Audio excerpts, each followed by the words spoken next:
जिसे चाहा अपना बना लिया। ये बड़े कर्म के हैं फैसले, ये बड़े नसीब की बात है। जो यहां पहले आया है अपनी मर्जी से नहीं, मदीने वाले की मर्जी से आया है।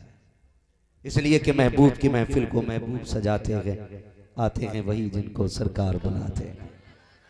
बच्चे भी इश्क करते हैं हुजूर से, जवान भी इश्क करते हैं हुजूर से। भाई कौन सा मेयार है, कौन सा लेवल, कौन सा मीटर है जो बच्चे पीछे जाएं बड़े आगे बैठे। यहां जो पहले आएगा ना वही पहला है, जो पहले आएगा वही पहला है, जो बाद में आएगा वही आखिरी है।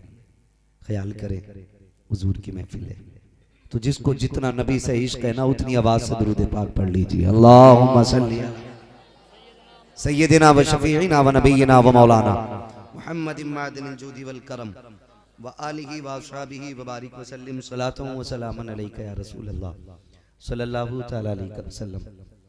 एक बड़ी बात ये भी है, अक्सर मज़ारात पे जब उर्स की तारीख आती है ना तो कई नौजवानों की नसें ना फड़कने लगती हैं। मिजाज बना हुआ है, जब तक गवैये नहीं आएंगे ना तब तक उर्स नहीं होना है। बहुत गौर से मेरी बात सुनिएगा। मुझे यहाँ से नहीं पता नहीं यहाँ कव्वाली होती है कि नहीं होती है, जलसा होता है कितना होता है, मुझे इससे पता नहीं है। मगर एक बात मैं कह के जा रहा हूँ, एक अपना फर्ज समझते हुए ये बात कह रहा हूँ। और मेरी आदत है, अक्सर कोशिश करता हूँ कि जिस जगह बैठूं उसी जगह की बात करूं। तो होता क्या है, ज्यादातर उर्सों में मिजाज कुछ लोगों का इतना बना हुआ है कि उर्स होता है और वहां पे डांस पार्टियां, नचनिए, बड़ेले सारे आया करते हैं। कभी कभी तो इश्तिहार देख के खून खोल जाता है। ऊपर मौलवियों का नाम है, नीचे कव्वालनों का नाम है। इश्तिहार एक ही है, पहले दिन तकरीर होगी, अगले दिन मुकाबला होना है। चैलेंज हो रहा है, मौलवियों को चैलेंज हो रहा है कि तुम सुधार के दिखाओ, हम बिगाड़ के दिखाएंगे। अल्लाह वाले के आंगन में बैठे हो भाई, जाओ जाके पूछो साहिबे मजार से, मजार तुम्हारा क्यों बना? क्या तुम ढोलक बजाते रहे, मुकाबले देखते रहे? अल्लाह की इज्जत की कसम खा के कहता हूं, अगर रब ने ये पर्दे न डाले होते ना तो ये मजार से निकल के कहते गैरत कर, हमने पूरी जिंदगी मुस्तफा की शरीयत की हिफाजत की थी, हमने पूरी जिंदगी दीन मुस्तफा की हिफाजत की थी। हमारे सीने पे लाकर डांस करके दिखाते हो, हमारे सीने पे लाकर तुम नचनियों को बिठा के दिखाते हो, हम तुम्हारे मजार पे कव्वालनों को बिठाएंगे। खुदा की कसम दारुल जज़ा आखिरत है, वरना जमीन फट जाती, आसमान आज गिर जाता। कौन सा तमाशा नहीं होता इस कौम में। मैं पूछना चाहता हूं अपनी कौम से, आज एक तरफ नाचने वाली बेगैरत बिना दुपट्टे के बैठी होती है, दूसरी तरफ बिना टोपी के बेगैरत बिना ताड़ी के बैठा होता है, और नीचे से जवान वाह वाह कह के दाद देते हैं। कोई कई नंगे अमीर दौलत की गड्डियां लेकर के खड़े होते हैं, और जब उड़ाया करते हैं तो फिर देखते नहीं पैसा कितना जा रहा है। मैं पूछना चाहता हूं मेरी कौम, जरा जायजा लिया जाए, हमारी बस्तियों के अंदर कितने आईएएस मौजूद हैं, कितने आईपीएस हमने बनाए हैं, कितने एमबीबीएस हमने बनाए हैं, कितने बीयूएमएस हमने बनाए हैं, कितने कौम को काबिल तरीन लोग दिए हैं। जिस कौम के पास एक भी एमबीबीएस ना हो, एक भी बीयूएमएस ना हो, जिसके पास एक भी आईएएस ना हो, जिस बस्ती में एक भी आईपीएस ना हो, उस कौम को अय्याशी पे पैसा लुटाने की इजाजत नहीं है। उस कौम को हक नहीं पहुंचता है वो अपनी हलाल कमाई को अय्याशियों में बर्बाद करे। अगर खुदा तौफीक दे उस पैसे को उठाओ और देखो गांव में सबसे ज़हीन बच्चा कौन है, कौन पढ़ना चाहता है, उसकी तालीम पे पैसा लगा दो। खुदा की कसम अगर वो आईएएस बन करके कभी इंसाफ की कुर्सी पे बैठेगा तो फिर किसी मजलूम पे ज्यादती नहीं होगी, कोई जालिम हद से ज्यादा नहीं बढ़ेगा। खुदा की कसम कुर्सी पे वो बैठा होगा, निजाम मदीने वाले मुस्तफा का नजर। क्या पैगाम दिया हज़रत, जिंदाबाद जिंदाबाद, वाह वाह वाह, सुभान अल्लाह। ओ मेरे भाई, अपने पैसे को सही जगह इस्तेमाल करो। सारी कौमों में कोई कौम ऐसी नहीं है जो अपने पैसे को इतना फजूल खर्च करती है। हम काम की जगह खर्च नहीं करते। मैं पूछना चाहता हूं कितने स्कूल तुमने अपने इलाकों में बनाए जिसमें सिर्फ बेटियां पढ़ सके? बताओ मुझे। हम साल में 3 बार चंदा करके 5-5 लाख के 15 लाख में जलसा करते हैं। 3 जलसे हम ना करें, 1 जलसा करें, बाकी के 10 लाख बच्चों की तालीम पे लगाए जाए। हाँ कई बार लोग कहते हैं अल्लाह का शुक्र है हजरत, 1 कोटी फला जगह, 1 कोटी फला जगह, 1 कोटी फला जगह। जी में आता है इसका गिरबान पकड़ के पूछूं, बता तेरी कोठी से कौम को क्या मिलेगा? काश 2 कमरों का स्कूल सिर्फ बेटियों की तालीम के लिए बना दिया होता, 2 कमरों का स्कूल बनाया होता। आज हमारी कौम तालीम में सबसे पीछे क्यों है मैं बता दूं। जानते हो तुम, हमारे बच्चे स्कूल जाते सरकारी स्कूलों में सिर्फ खिचड़ी खा के लौट आते। क्या मतलब पड़ा किसी को कोई तुम्हारे बच्चों को तालीम देगा? क्यों करेगा कोई तुम्हारे ऊपर मेहनत जब तुम नहीं कर सकते? हमारे बच्चों को यह पता बस्ते में प्लेट और प्याली जरूर होनी चाहिए। गांव के मुखिया और प्रधान का पूरा जोर यह रहता है कि वो जो बंटता है ना खाना स्कूल में वो जरूर बटे। बच्चे क्या पढ़ रहे हैं क्या नहीं पढ़ रहे हैं कोई मतलब नहीं। और हम हाई स्कूल के एग्जाम में रिश्वत दे के पास होते हैं। गलत नहीं कह रहा हूं। हमारी कौम कहती है मुसलमान है इसलिए नौकरी नहीं मिल रही। झूठ बोलते हो ये। मैं कहता हूं किसी मर्ज का इलाज बन जाओ, मरीज खुद तुम्हारी चौखट तक आएगा। ये धोखा देते हम अपने आप को, हम मुसलमान है इसलिए नौकरी नहीं मिल रही।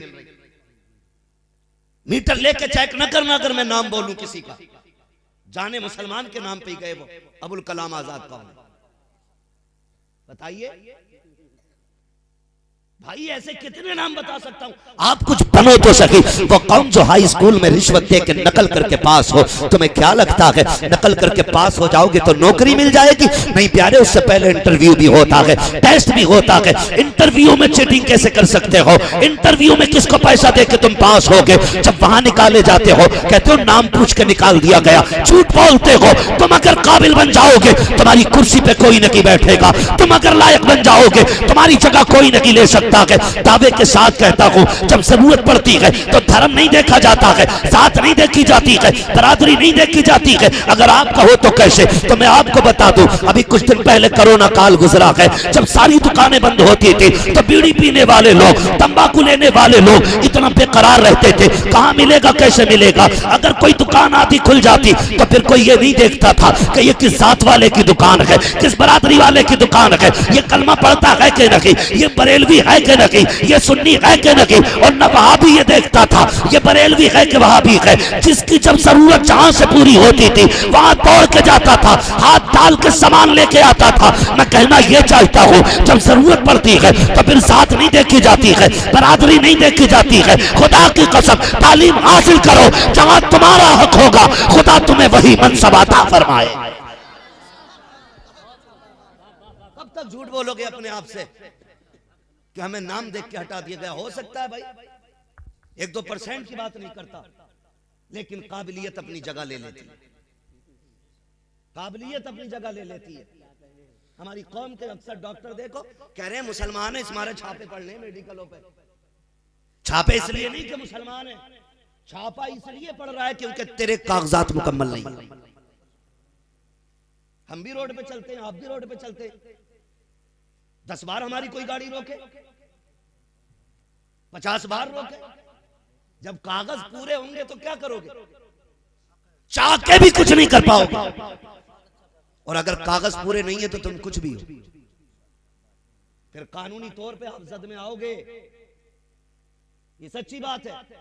कानूनी तौर पे जद में आओगे। मुसलमानों के हॉस्पिटल क्यों बंद कराए जा रहे हैं? मेडिकलों पे क्यों छापा पड़ता है? हमारे बच्चे 2 साल डॉक्टर के पास आला लगा के रहते हैं, 2 साल के बाद गले में आला डाला, हाथ में ब्लड प्रेशर वाली मशीन पकड़ी, निकल गया टहलता हुआ। लोगों ने कहा डॉक्टर आ गया है। तुम्हें क्या लगता है खाली सुई लगाने से बंदा डॉक्टर हो जाएगा? ब्लड प्रेशर चेक करने से बंदा डॉक्टर हो जाएगा? नहीं प्यारे, उसके लिए मेहनत करनी पड़ती है, इल्म हासिल करना पड़ता है, तब जाके काबिलियत की पैरी पे खड़े होते हो। मैं दावे के साथ कहता हूं आप काबिलियत हासिल करो, आप इल्म का मलका हासिल करो, फिर जाके मेडिकल खोल के बैठ जाओ, हॉस्पिटल खोल लो। अगर कागज पूरे होंगे, किसी की मां ने दूध नहीं पिलाया कि जो ताला डाल के चला। हम पढ़ने लिखने के तो है नहीं, खाली टिप्पणी करने बैठ जाते हैं। पढ़ें और आगे बढ़े। ये जितने भी फालतू के तमाशे हैं बंद किए। कव्वालों पे, नचनियों पे हद हो गई। बेटे की शादी है तो 1.5 लाख की आतिशबाजी कर देगा, लेकिन किसी गरीब को 150 रुपए देने तैयार नहीं होगा। दिल दुखता है यार। सिग्नल पे गाड़ी रुकती है, नकाब में आती है औरत, बच्चा गोद में होता, हाथ फैला देती साबिर भाई शीशे के आगे। सवाल ये नहीं है हाथ हमारे आगे फैलाया, ख्याल ये आता है काश उम्मत के अमीरों ने इंसाफ किया होता तो उम्मत के गरीब रोड पे नहीं आते। ये चीज जहन में आती है उस वक्त। ओ भाई बस इतना करो, जो हमारे गलत कदम इन्हें रोक लो, इन्हें रोक लो। ये अल्लाह वाले मज़ारों में लेटे हुए, खुदा की कसम अल्लाह ने ना ये हमारी हिफाजत के लिए असबाब मुहैया कर रखे, असबाब मुहैया कर रखे। सरकार गरीब नवाज अजमेर शरीफ में पूरे हिंदुस्तान की हुकूमत संभाले वाले। हम अजमेर वाले कहलाते तो हैं, लेकिन किरदार में कितने अजमेर वाले के मुशाबे। कोशिश की हमने, हिंदुस्तान में गरीब नवाज आए ना, दो चीजें लेके आए थे, एक कुरान लेके आए थे, दूसरा मदीने वाले का किरदार लेके आए थे। दो ही चीजें थी, तलवार नहीं थी उनके पास, बम नहीं था उनके पास, दो ही चीजें थी, किरदार और कुरान। और आज दोनों ही चीजें हमारे बीच से खत्म हो रही है। हमारे दरमियान दोनों ही चीजें नहीं है। अखलाक देखो तो हम कड़वे हो गए, कुरान देखो तो हम बिल्कुल जाहिल हैं कुरान से। 90% टोपी ओढ़ने वालों को दुरुस्त कुरान नहीं आता। कहीं कहीं इत्तेफाक हो जाए ना, नमाज पढ़ने मस्जिद में चले जाओ तो ऐसा लगता है जैसे किसी ने पहाड़ सर पे रख दिया। हालात है ये बताओ, जब मस्जिदों के ये हालात है तो कौन के हालात क्या होंगे। तीजा होता सारी पारे लेके बैठ जाते। फरमाया गया गलत कुरान पढ़ने वाले पे कुरान खुद लानत भेजता है। पूछो ना उलमा से, ये हुक्म है, गलत पढ़ने वालों पे कुरान खुद लानत भेजता है। बख्शवाने गए थे कि उस पर लटके फिरवाने गए। और कलमा शरीफ की जो तादाद है कि पढ़ दिया जाए तो बशारत है कि अल्लाह बख्श देता है। पता चला 3 बार चले हो गए लेकिन लठिया बराबर चल रही। क्यों? क्योंकि जो कलमा पढ़ रहे ना उन्हें कलमा ही दुरुस्त याद नहीं, दुरुस्त कलमा ही याद नहीं। ला ला ला ला ढेर लगा रहे आगे चलो का। बाद में फिर मुट्ठी देखे कितना भर के दे रहे कितना कम दे रहे। ये हालात है हमारी कौम के यार। जिस कौम को कलमा तक सही याद नहीं है उसे हंसने की इजाजत किसने दी? रोना चाहिए। हम अपने दीन का कलमा तक याद नहीं कर सके। खुदारा कुरान के करीब हो जाए। ये जो बुजुर्ग लेटे हुए हैं ना, ये सब कुरान वाले लोग। ये दिन भर रोजे रखते थे, रात भर नमाज में कुरान पढ़ा करते थे। फिर अल्लाह ने इतनी इज्जत बख्शी, हुक्म हो गया तू जमीन के नीचे जाएगा, हम जमीन के ऊपर तेरे नाम के मेले लगाते हैं। वरना बड़े बड़े नाम वाले आए, किसका नाम बाकी है? यहाँ के हुक्मरानों की तारीख पढ़ लो, राजा महाराजाओं की तारीख पढ़ लो, किसकी कब्रों के निशान है? हिस्ट्री में नाम मिलते हैं, जमीन के ऊपर निशान नहीं। लेकिन अगर अल्लाह वाला कोई कितना भी कमजोर क्यों ना हो, दुनिया उसके निशान को भी जानती है, दुनिया उसके नाम को भी जानती है। पूरी दुनिया जानती है अल्लाह वालों को। क्यों? क्योंकि इन्होंने जिंदगी भर रब के नाम को बुलंद किया। अल्लाह ने इनके विसाल के बाद इनके नामों को बुलंद किया है। तो कुरान के आदी बनो। हम तो पढ़ते ही नहीं कुरान, आता ही नहीं। 3 बजे तक मोबाइल चलाएंगे हम, 3 बजे तक। और सुबह उठ के कहेंगे अजमेर वाले तेरे गुलाम हैं, बरेली वाले तेरे गुलाम हैं। हम अपने दावों में सच्चे दावे किया करो, मैं इनकार नहीं करता। काश ये जबान कबूल हो जाए और कयामत में गुलामों में उठा लिया जाए। हम तो निस्बत का भी बड़ा ख्याल करते हैं और सब कुछ निस्बत ही हमारे पास सबसे बड़ी चीज है। लेकिन अपने आप को भी बदलो ना, अपने आप को बदलो। अभी जरा सी भुखमरी आ जाए ना, सबसे पहले कर्जा लेने भागेंगे, सूद पे मिल जाए, ब्याज पे मिल जाए, हराम का मिल जाए, हलाल का मिल जाए, सारे दौड़ते। लेकिन याद नहीं, फरमाया गया जिसने सुबह फजर बाद ना सूरह यासीन पढ़ ली, उसके पूरे दिन के काम अल्लाह के जिम्मे करम में हो जाया करते। कौन पढ़ेगा सुबह में? जब उठी 11 बजे रहे, आंखें मसल के 11 बजे कह रहे उठ कर चाय मिलेगी? चाय नहीं, जूतियां मिलनी चाहिए उस वक्त में। लेकिन मारे कौन?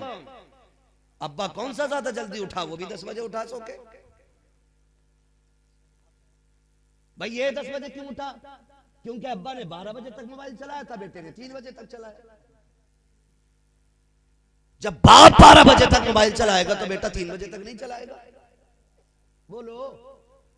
और मेरे बच्चों में तुमसे कह के जा रहा हूं, शायद तुम्हारे बाप तुमसे ना कहे, मोबाइल फेंक दो, किताबें हाथ में ले लो, वरना जवानी में भीख के कटोरे के सिवा कुछ हाथ में नहीं रहेगा।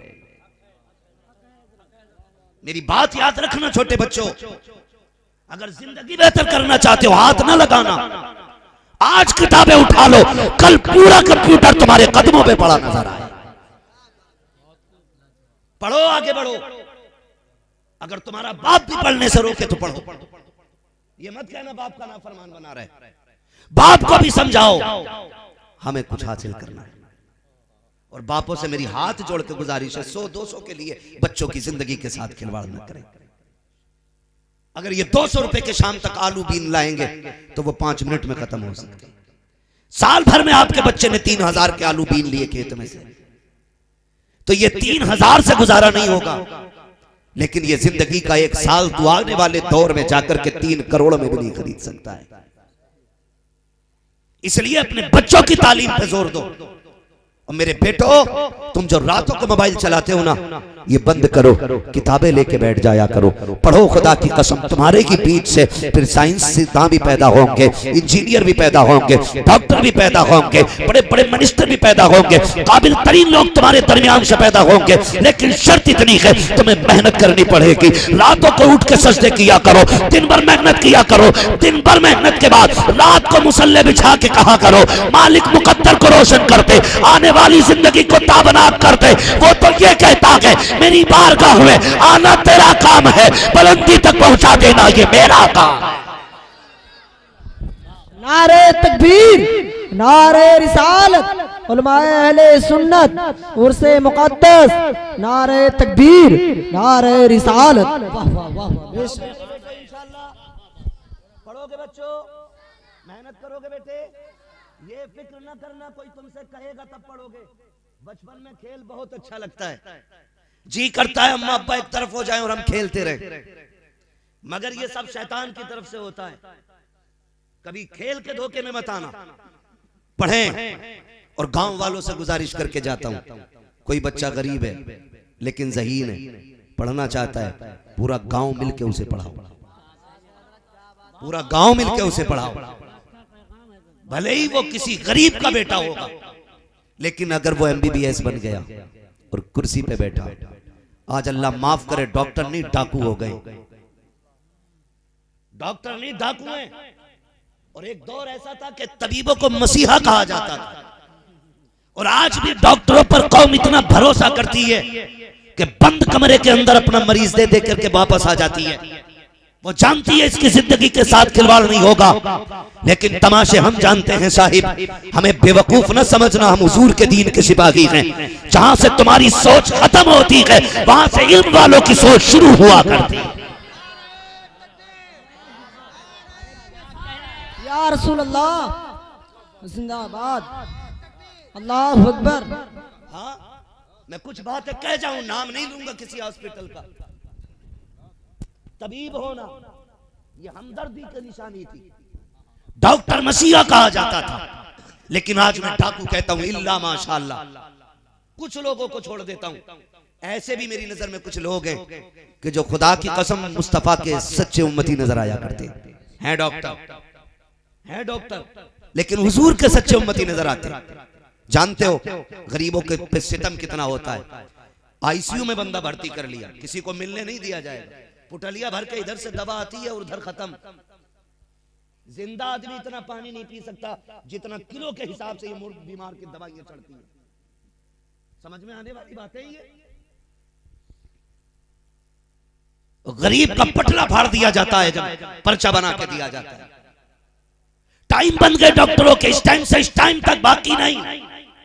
आओगे तो डबल फीस लेंगे। तुम्हें तो तबीब बनना था, डॉक्टर बनना था, तुम्हें मरीज इसलिए दिया गया था। बाप से ज्यादा भरोसा तुम पे किया गया, माँ से ज्यादा भरोसा तुम पे किया गया। तुमने क्या किया, झूठी दवाइयां मंगा करके उसके साथ तुमने खिलवाड़ किया। फिर मरने के बाद 3 दिन तक तुमने उसके ऑक्सीजन लगा करके उसकी मौत के भी 3 दिन का तुम चार्ज ले लेते हो। मैं यही तो कहना चाहता हूँ, काश मुस्तफा का सच्चा उम्मती लोगों की मदद से आज बन जाए MBBS। जब वो डॉक्टरी की कुर्सी पे बैठेगा, खुदा की कसम दवा देने से पहले सोचेगा मुझ पे मुसलमानों का बड़ा एहसान है, मुझ पे आका की उम्मत का एहसान है। मैं इस लायक नहीं था इस कुर्सी पे आ जाता, मुझे लोगों की दुआओं ने यहाँ तक पहुंचाया है। फिर जब वो दवा देगा तो डाकू बन के दवा नहीं देगा, मुस्तफा का उम्मती बन के दवा देगा। और उम्मती का उसूल ये होता है, वो दवा बाद में देगा, दुरूद पहले पड़ेगा। दवा असर करे ना करे, मदीने वाले की दुआ असर करने लग जाए। इसलिए मेरी गुजारिश है, मेरी कौम के लोगों, अपनी बस्ती में ऐसे लोग पैदा करो जो खुद में डॉक्टर भी हो, इंजीनियर भी हो। डॉक्टर इकबाल ने कहा था, तू किसी और के दामन की तरफ क्यों देखे, तेरे दामन में है किस लालो जवाहर की कमी, तू किसी और के दामन की तरफ क्यों देखे। सब कुछ हुजूर ने दिया। इस्लाम मना नहीं करता डॉक्टर बनने से, इस्लाम मना नहीं करता है मास्टर बनने से, इस्लाम ने मना नहीं किया कि आपको इंजीनियर बनने से। बनिए, मगर वनहनु अला ज़ालिका लमिन शाहिदीन व शाकिरीन वल्हम्दुलिल्लाहि रब्बिल आलमीन। या खुदा बहरे जनाबे मुस्तफ़ा इमदाद कुन, या रसूल अल्लाह अज़ बहरे खुदा इमदाद कुन, या शहीद करबला, या दाफ़िए करबो बला, गुल रुखा शहज़ादे गुलगुल क़बा इमदाद कुन।